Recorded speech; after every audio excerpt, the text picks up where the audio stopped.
Welcome back to Home Heart Health, and I am the Nurse Ninja.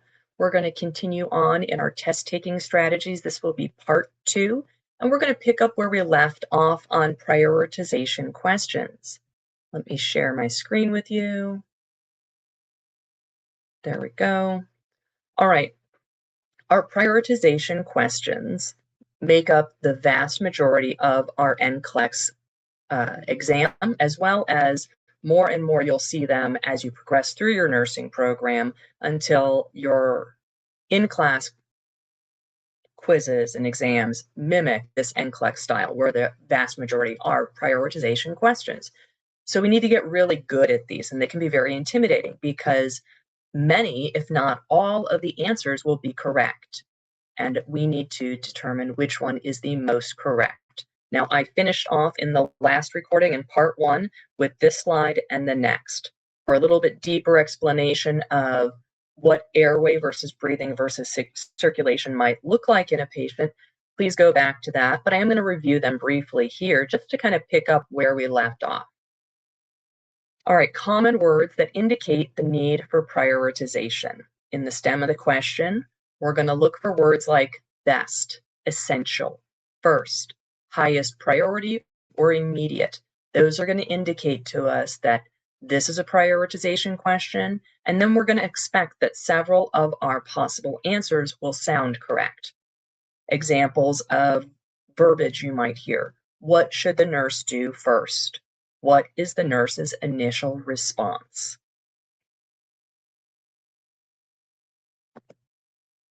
These are our strategies for prioritizing care.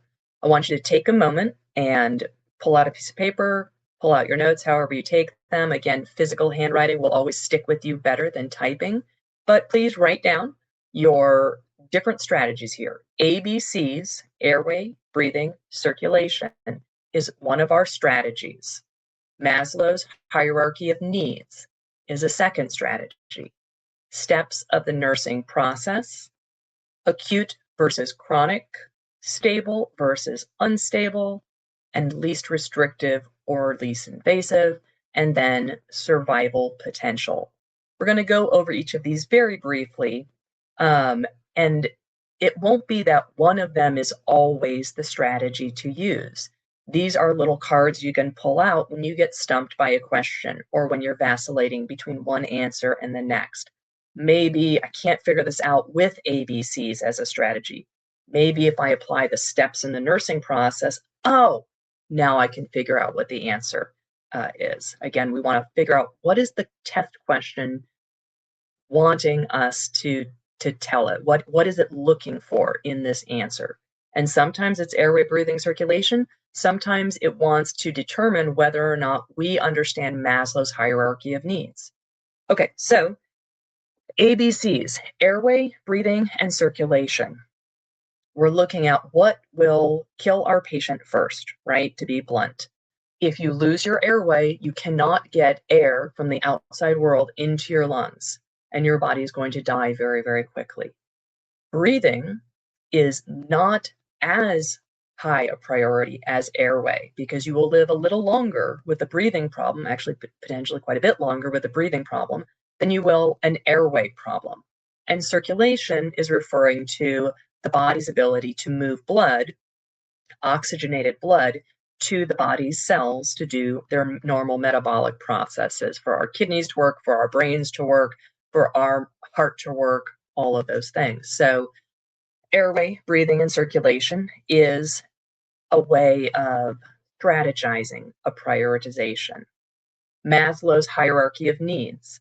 This is saying basically that physical needs come before psychosocial needs, including education.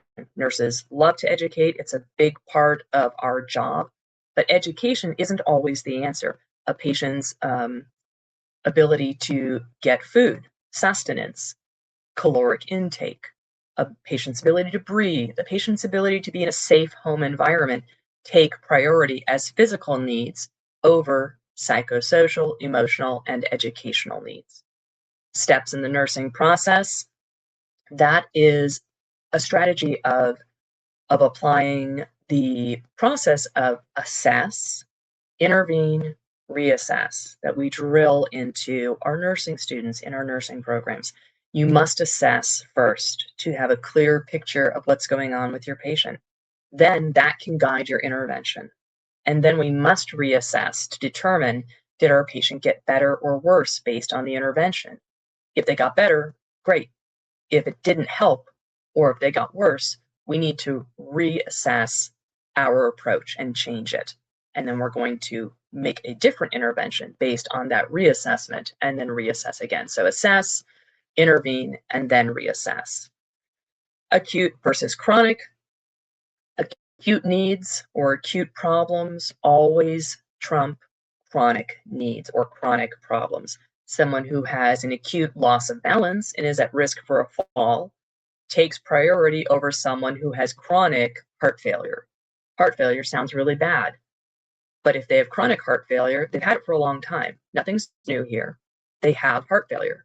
They might be totally stable in heart failure, talking to you like I'm talking to you now. But someone who has an acute loss of balance is at risk for a fall, and falls are still considered never events by JCAHO in the hospital setting. So that would be an acute issue taking priority over a chronic disease. Stability or instability. How do you know if your patient's stable? There's two pretty easy to use guidelines for stability. Have they had a sudden decrease in level of consciousness? Well, that's usually indicative that the brain's not getting enough oxygen. That would be an unstable patient. Hypotension, low blood pressure, that is poor perfusion of brains and organs. That would be considered an unstable patient.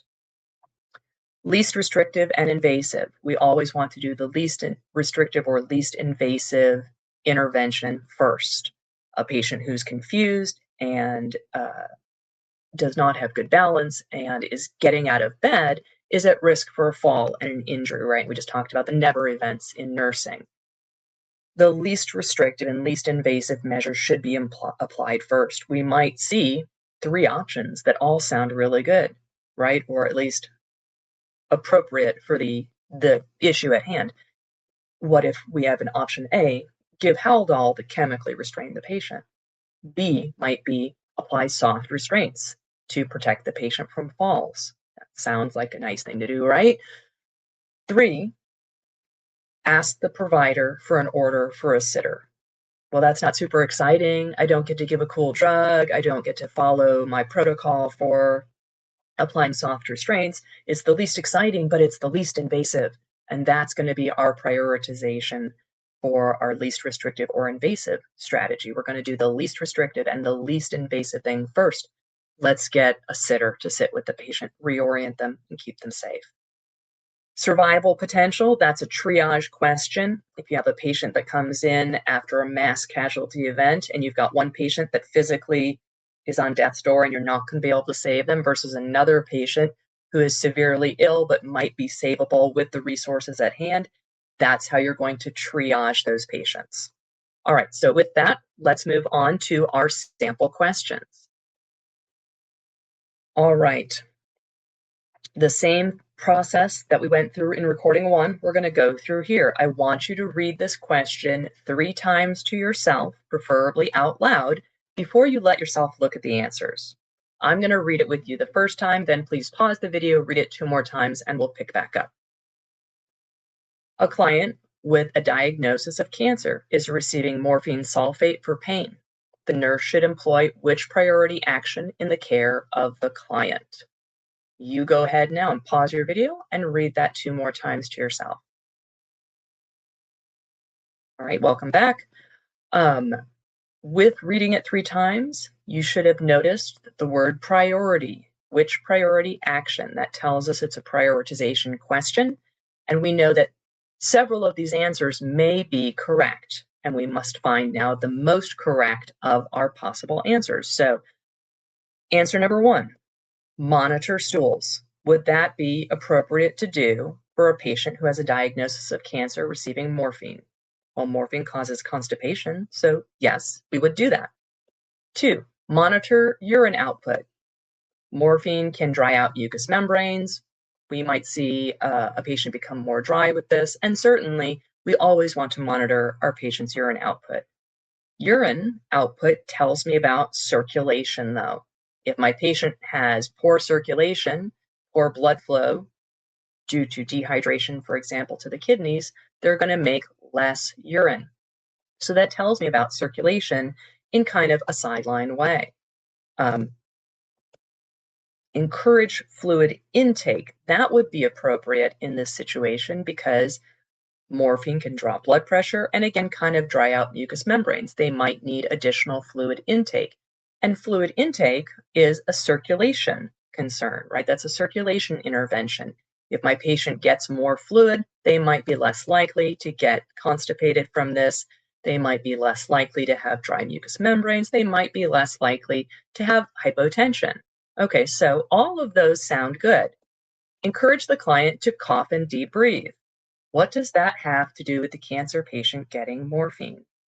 Well, if we get stumped by this, if we apply our ABCs, airway, breathing, and circulation, airway always coming before circulation, before breathing and circulation, unless we're applying CPR, which is an exception to the rule we'll get into later.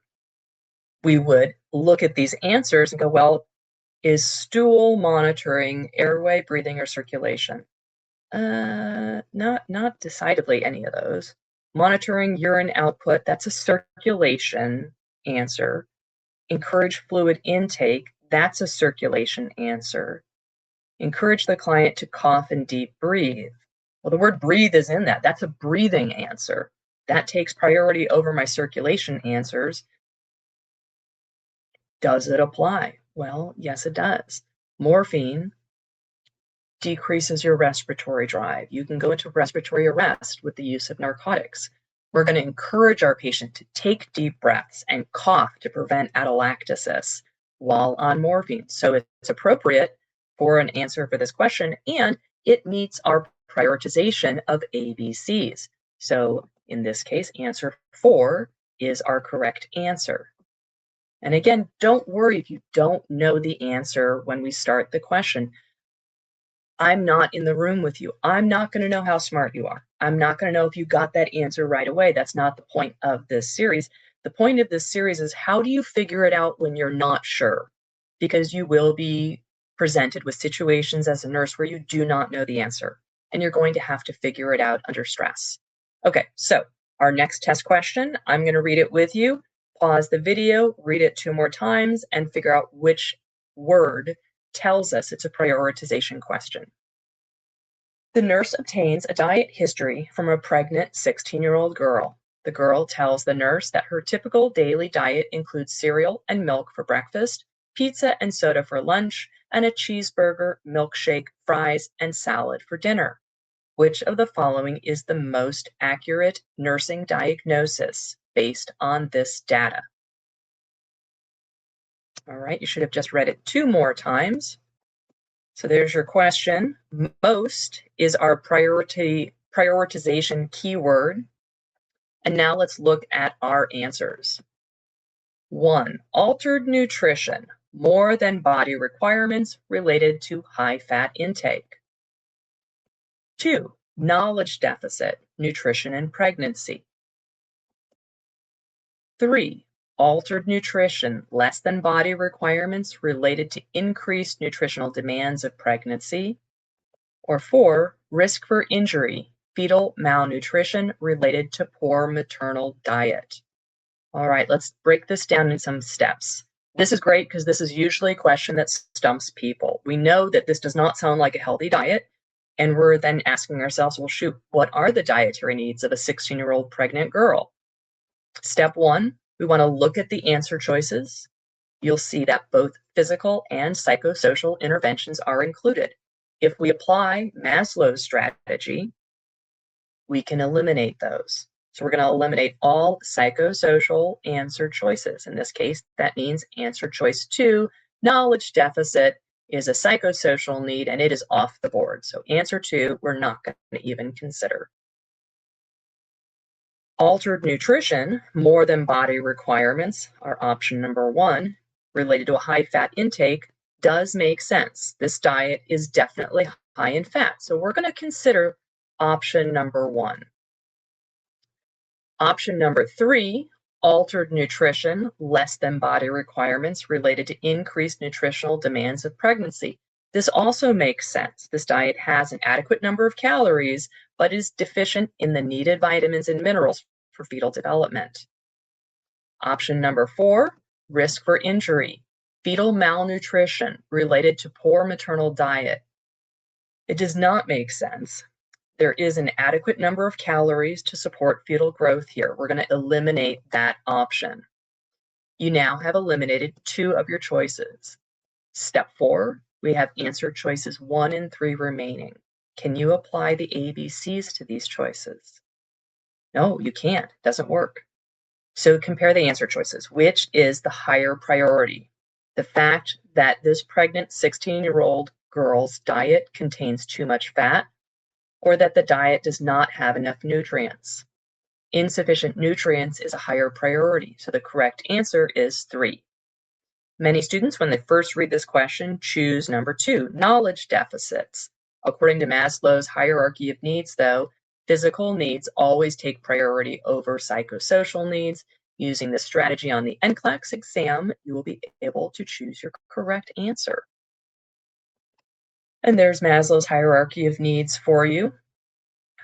Physiological needs such as breathing, food, water, shelter, and clothing and sleep will take priority first, then safety and security, health, employment, property, family, and social stability.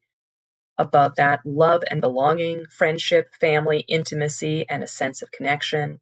Then self-esteem, confidence, achievement, respect of others, and then self-actualization, morality, creativity, spontaneity, and acceptance.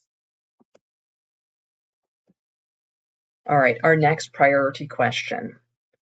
A client who had an application of a right arm cast complains of pain at the wrist when the arm is passively moved. What action should the nurse take first? Go ahead and read that 2 more times out loud to yourself.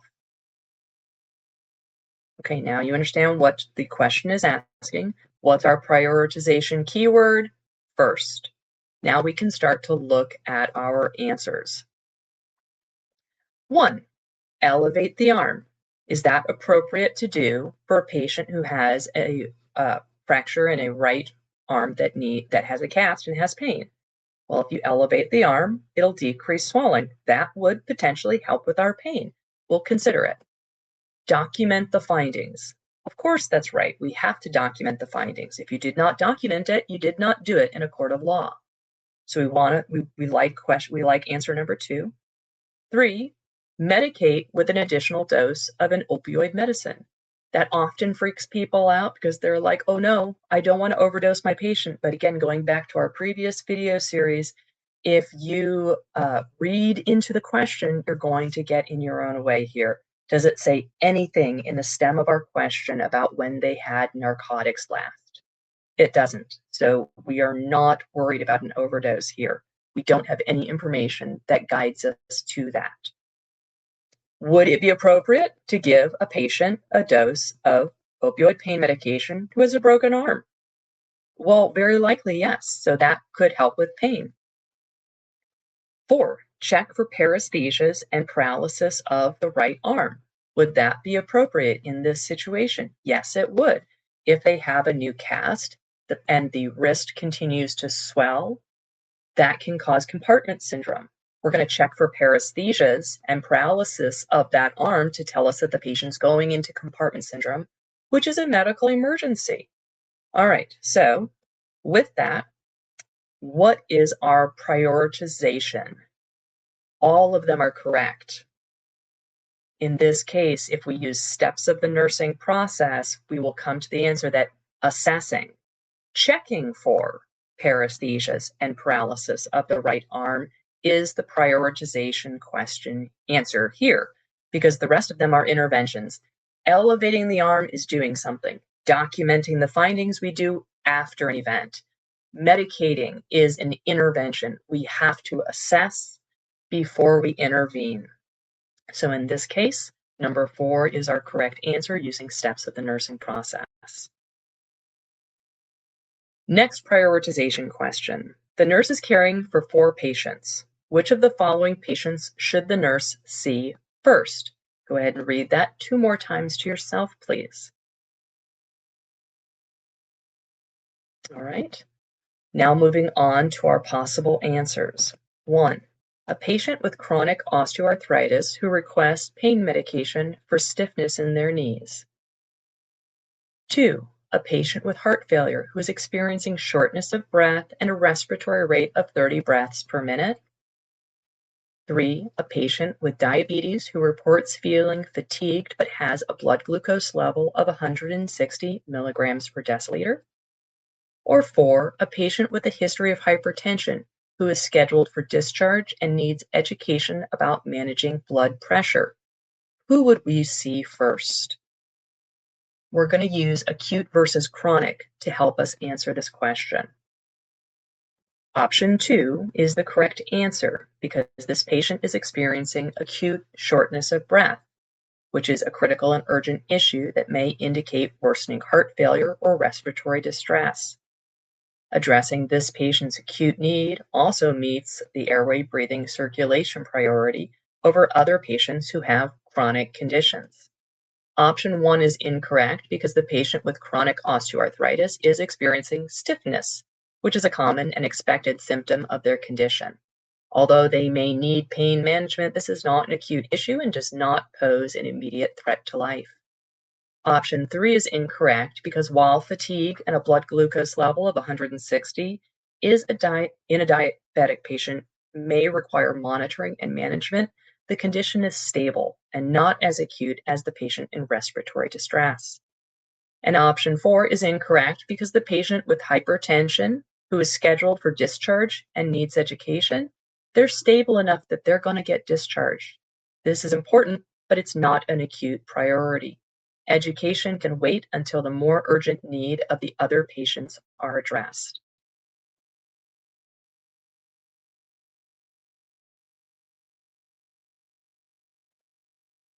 All right, our next prioritization question. A nurse is working on a medical surgical unit and is assigned to 4 patients. Which of the following patients should the nurse see first? Go ahead and read that 2 more times. And first is our prioritization key phrase here or term. 1. A patient who is 2 hours post-surgery for a cholecystectomy and complains of mild pain. 2. A patient with heart failure who has bilateral lower extremity edema and is awaiting discharge. 3. A patient with a new diagnosis of diabetes who is experiencing difficulty understanding how to administer insulin. Or 4. A patient with a chest tube who is reporting sudden, sharp chest pain and shortness of breath. With this, we're using the prioritization strategy of stable versus unstable. Option 4 is correct because sudden, sharp chest pain and shortness of breath in a patient with a chest tube could indicate a pneumothorax. This is a serious complication. This condition requires immediate assessment and intervention to prevent further respiratory failure or further complications. This patient should be seen first to assess for life-threatening conditions. Using stable versus unstable, option 1 is incorrect because while post-surgical pain management is important, this patient's condition is stable and not emergent. Mild pain can be addressed after the more urgent cases are handled. Option 2 is incorrect because while this patient with heart failure may require ongoing care and monitoring, bilateral edema and the patient awaiting discharge are not the acute issues that need to be addressed immediately. This patient can be seen after the more critical cases are taken care of. Option 3 is incorrect because while the patient with a new diabetic diagnosis needs education, this is not an emergency situation. The issue can be addressed after the patients with more urgent conditions are stabilized.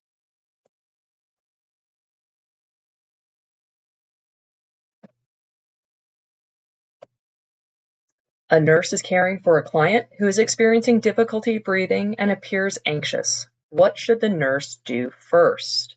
Read that 2 more times. And first is our key word. 1. Administer oxygen via a non-rebreather mask to improve oxygenation. 2. Place the patient in a high Fowler's position to help ease their breathing. 3. Prepare the patient for an arterial blood gas or ABG test to assess oxygenation. Or 4. Notify the healthcare provider about the patient's difficulty with breathing. And if we use our least invasive, our answer is place the patient in a high Fowler's position to help ease their breathing.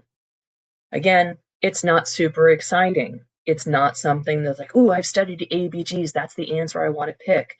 But we can do that very easily. We don't need a doctor's order. We don't need to apply oxygen. Oxygen is considered a medication. That would require an order to implement, right? So we can do high Fowler, sitting our patient up, would immediately ease their work of breathing. And we don't need to ask a provider for it. We don't need to give them extra oxygen to do that. Preparing the patient for an arterial blood gas test to assess oxygenation. An ABG is a very invasive test. We're going to use a needle to access an artery. That is a much more invasive intervention. Notify the healthcare provider about the patient's difficulty breathing. Do we want to do that? Yeah. We're likely going to end up putting this patient on a non-rebreather, doing an ABG, and we're definitely going to notify the provider that the patient's having difficulty breathing. But if I tell the provider this patient's having difficulty breathing, has that actually helped the patient get any better? No. We're going to choose the intervention here that actually helps our patient, that we can do with the least invasive approach possible, which is number 2, place the patient in a high Fowler's position to help ease their work of breathing.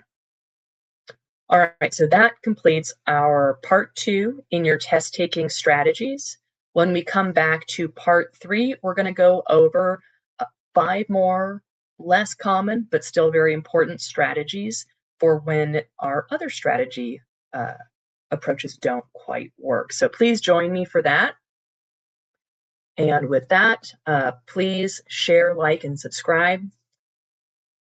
Reach out to me at homehearthealth@protonmail.com if you're interested in joining some of our live classes, some of our series. I'd be happy to go over that process with you. And again, as always, happy studying.